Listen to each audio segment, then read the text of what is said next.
Welcome to GIC technical. हम लोग आज जा रहे हैं पढ़ने strength of material. Strength of material में हम लोग कैसी बॉडी पढ़ते हैं? Deformable body. और इंजीनियरिंग मैकेनिक्स में कैसी बॉडी पढ़ते हैं? रिजिड बॉडी, जो मूव नहीं करती है। हम लोग पढ़ने जा रहे हैं स्ट्रेंथ ऑफ मटेरियल। सबसे पहले जानेंगे स्ट्रेस होता क्या है। देखिए,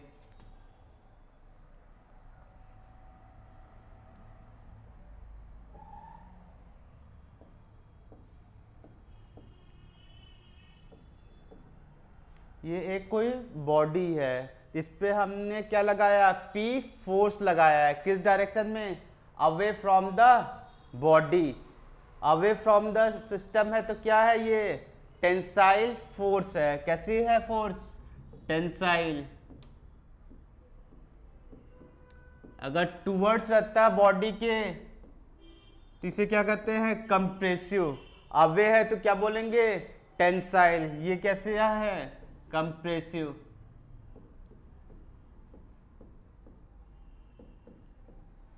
हम लोग कंसिडर करते हैं अगर मेरा बॉडी पे कैसा लोड लगा है? टेंसाइल लोड लगा है, तो क्या स्ट्रेस जनरेट होगा?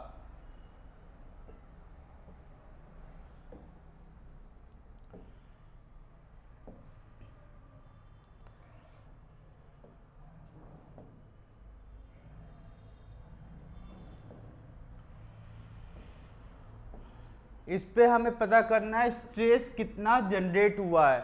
ये नहीं, स्ट्रेस होता क्या है? सबसे पहली बात, स्ट्रेस क्या है? Internal resisting force per unit area along a given plane. एक प्लेन की बात हो रही है। ये अनदर प्लेन में स्ट्रेस की डिफिनीशन ये नहीं दे सकते हैं। Per unit internal resisting force per unit area. आई देखिए कैसे, अगर यहाँ से हम क्रॉस सेक्शन से इसे क्या करें? कट करें, तो इस बॉडी को कैसे देखेंगे? इसमें स्ट्रेस कैसे देखेंगे? ये बॉडी को क्या किए हैं? कट किए हैं एक क्रॉस सेक्शन पे। यहां से P लोड लग रहा है। P किस टाइप का लोड है? Axial load. ये नॉर्मल है। नॉर्मल लोड कैसे है? ये क्रॉस सेक्शन के देखेंगे परपेंडिकुलर है, तो इसे क्या कहते हैं? Normal load.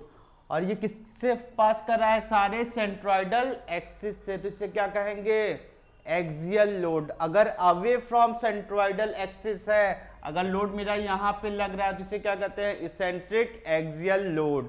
मगर मेरा लोड कहाँ लगा है? सेंट्रॉइडल एक्सिस पे, तो इसे क्या कहेंगे? Axial load.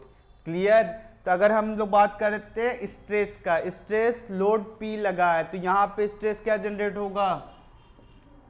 ये बॉडी भी रजिस्ट करेगी टेंसाइल स्ट्रेस को पर यूनिट एरिया। अगर हम लोग देखना चाहे P लोड एक्सटर्नल लगा है, तो इंटरनल क्या जनरेट हो रहा है? इस एरिया पे एक स्ट्रेस जनरेट हो रहा है, जिसे कहते हैं सिग्मा। यही क्या है? स्ट्रेस। अगर डेफिनेशन इसका फॉर्मूला देखें तो स्ट्रेस का क्या होगा? Sigma equal to P/A। क्या होगा स्ट्रेस का formula? P/A in a given plane. ये प्लेन कैसा है? इसी प्लेन की बात हो रही है, जिस प्लेन डायरेक्शन में मेरा फोर्स लगा उसके परपेंडिकुलर प्लेन की बात हो रही है। अगर हम देखें, अगर क्वेश्चन को कैसे करें,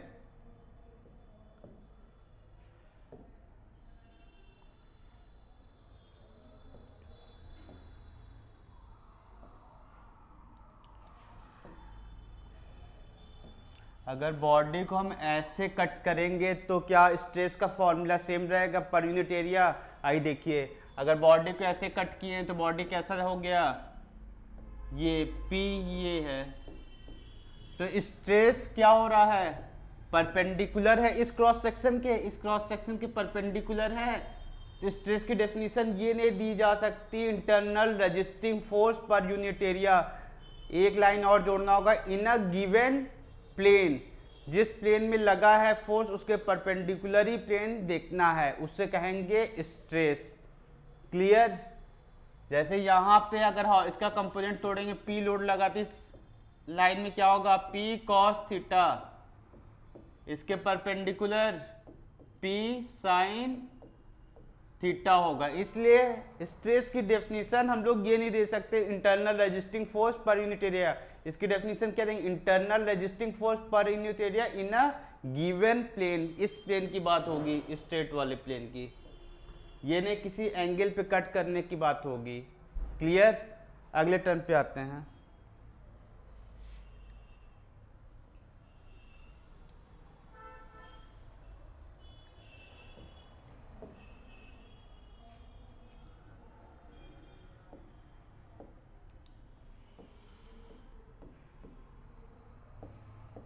ये P फोर्स लगा है, तो P फोर्स क्या करेगा, इसे टेंसाइल मूवमेंट प्रोवाइड कराएगा। ये क्या करेगा, अपनी तरफ खींचने की कोशिश कर रहा है, तो इस पे स्ट्रेस जनरेट होगा।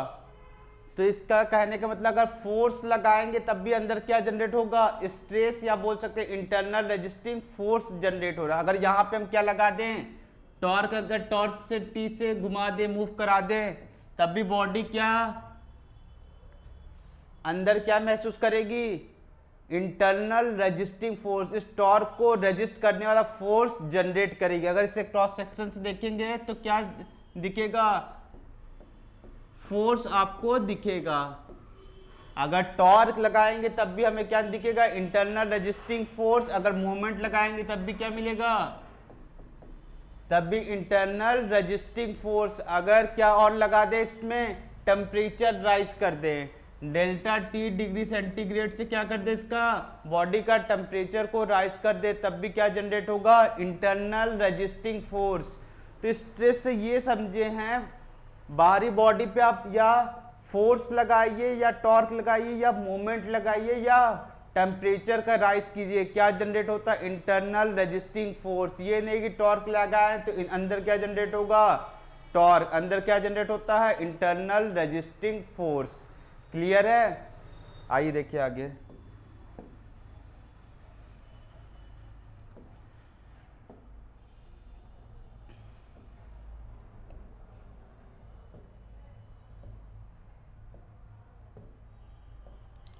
अब थोड़ा सा एक्सिस के बारे में पढ़ लेते हैं, एक्सिस कैसे होते हैं।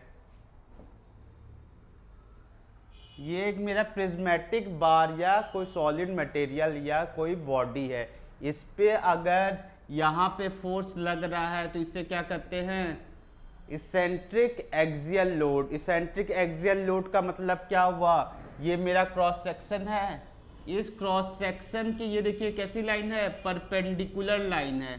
इस क्रॉस सेक्शन की ये भी क्या है, परपेंडिकुलर, ये भी क्या है, परपेंडिकुलर, ये भी क्या है, परपेंडिकुलर।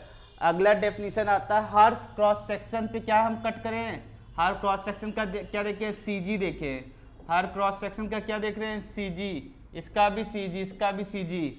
क्लियर। उसके बाद हम लोग अगर एक लाइन से ज्वाइन कर दें, एक स्ट्रेट लाइन से ज्वाइन कर दें, सारे क्रॉस सेक्शन के CG को एक सिंगल लाइन से अगर ज्वाइन कर दें, इसे क्या कहते हैं, लॉन्गिट्यूडनल एक्सिस। इसे क्या कहेंगे, लॉन्गिट्यूडनल एक्सिस।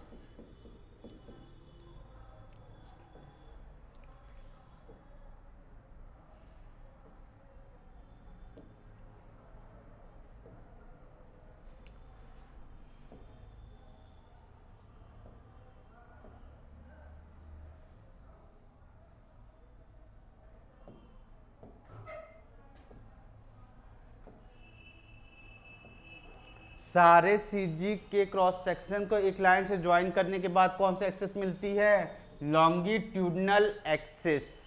अगर लॉन्गिट्यूडनल एक्सिस से परपेंडिकुलर एक्सिस को क्या कहते हैं, इस एक्सिस को क्या कहेंगे, ट्रांसवर्स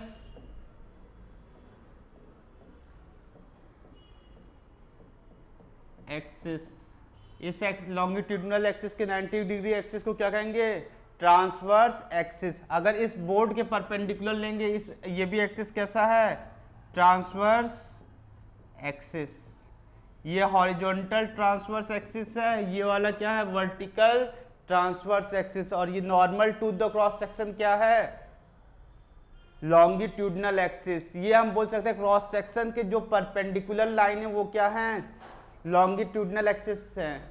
अगर पैरेलल है क्रॉस सेक्शन के, ट्रांसवर्स एक्सिस है। अगर आप देखें लोड कहाँ लगा है मेरा, किसी डिस्टेंस पे, लॉन्गिट्यूडनल एक्सिस के किसी डिस्टेंस पे लगा है, तो ये लॉन्गिट्यूडनल एक्सिस के अगर कोई भी लाइन क्या है, परपेंडिकुलर है, क्रॉस सेक्शन ये है, क्रॉस सेक्शन का कोई लाइन क्या है, परपेंडिकुलर है, तो इसे क्या कहेंगे, नॉर्मल लोड। क्लियर। अगर ये नॉर्मल लोड कहाँ से पास कर रही है, लॉन्गिट्यूडनल एक्सिस से पास करेगी, इस एक्सिस से अगर पास कर रही है तो उसे क्या कहेंगे, axial load. Away from the longitudinal axis है, अगर ये लाइन है तो इसे क्या कहेंगे, eccentric axial load, eccentric axial load. Clear. अगर क्रॉस सेक्शन के मेरे लाइन क्या है, पर पैरेलल है, ये क्रॉस सेक्शन अगर पैरेलल है मतलब ऐसे टाइप का, तो इसे क्या कहते हैं, शियर लोड या ट्रांसफर लोड। क्लियर। अब आगे पढ़ते हैं, क्वेश्चन का सॉल्व आते हैं इसके, देखते हैं।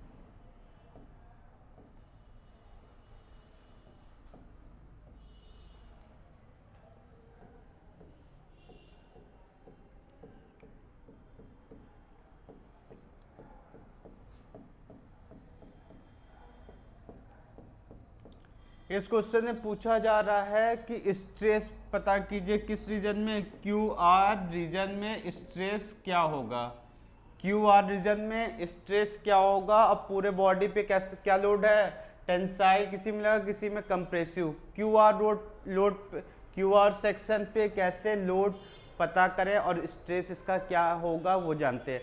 क्वेश्चन में ये भी गिवन है, क्रॉस सेक्शनल एरिया दिया हुआ है, ए की वैल्यू क्रॉस सेक्शनल एरिया दिया हुआ है 100 mm square, cross sectional area दिया हुआ है, पूरे सेक्शन का क्रॉस सेक्शनल एरिया दिया हुआ। पूछा गया है स्ट्रेस, स्ट्रेस को किससे डिफाइन करते हैं, सिग्मा से। सिग्मा हमें क्वेश्चन में फाइंड आउट करना है। सबसे पहले हम क्या करेंगे, हर रीजन का फोर्स कैलकुलेट करेंगे, हर रीजन में फोर्स क्या क्या होंगे। सबसे पहले आते हैं पी क्यू रीजन में फोर्स कैलकुलेट करेंगे कैसे। यहाँ सबसे कैलकुलेट करने से पहले दो मेथड है फोर्स कैलकुलेट करने के, एक फ्री बॉडी डायग्राम मेथड और एक है सेक्शन मेथड। हम लोग किसकी सहायता लेंगे, सेक्शन मेथड की। सेक्शन मेथड क्या करता है, जिस रीजन में हमें फोर्स कैलकुलेट करना है उस रीजन को सेक्शन से काट दीजिए। यहाँ से हम क्या किए हैं, सेक्शन से कट कर दिए। अब लेफ्ट साइड या फोर्स देखिए या राइट साइड फोर्स देखिए, आंसर क्या आएगा, सेम आएगा फोर्स का। हम लोग क्या देखेंगे, इसका लेफ्ट साइड फोर्स, क्योंकि लेफ्ट साइड फोर्स एक फोर्स लगा, वो भी कैसा नेचर में है, अवे फ्रॉम द बॉडी है, अवे है ना, बॉडी क्या क्या है, अवे फ्रॉम द बॉडी, मतलब टेंसाइल इन नेचर है। तो इसे क्या लिख सकते हैं, force in P Q. Tensile को हम क्या लेंगे, टेंसाइल को हम लोग क्या मानेंगे, पॉजिटिव। अगर टूवर्ड्स है इसके तो क्या लेंगे, निगेटिव। टूवर्ड्स है तो क्या लेंगे इससे, निगेटिव। ये बॉडी कैसा फोर्स झेल रही है, 30 किलो न्यूटन टेंसाइल फोर्स। तो फोर्स इन पी क्यू क्या होगा, 30 किलो न्यूटन टेंसाइल। क्लियर। अब हम किस रीजन पे आते हैं, अगर हम राइट साइड से अगर देखना चाहें पी क्यू में क्या फोर्स लगे हैं, तब भी क्या आंसर आएगा, 30 किलो न्यूटन टेंसाइल। आइए देखिए, अभी लेफ्ट हैंड साइड से देखे हैं, ये 30 किलो न्यूटन आ रहा है, कहाँ से देखे हैं, LHS से। अब राइट साइड से देखते हैं पी क्यू रीजन में क्या फोर्स आ रहे हैं। 40 किलो न्यूटन क्या है, इस सेक्शन के अवे जा रहा है, मतलब टेंसाइल। 40 क्या है, अवे जा रहा है, मतलब टेंसाइल इन नेचर। 40 अवे, 50 क्या है, टूवर्ड्स है, -50। 40 क्या है, अवे है, तो 40 + 40 80, 80 - 50 30 kilo Newton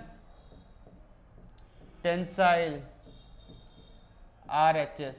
right hand side से देखिए, इसका मतलब ये है कि लेफ्ट हैंड साइड से देखें या राइट हैंड साइड से देखें, बॉडी फोर्स क्या आएगा, इक्वल आएगा, अंतर नहीं रहेगा। अब हम लोग आते हैं सेक्शन क्यू आर पे निकालना।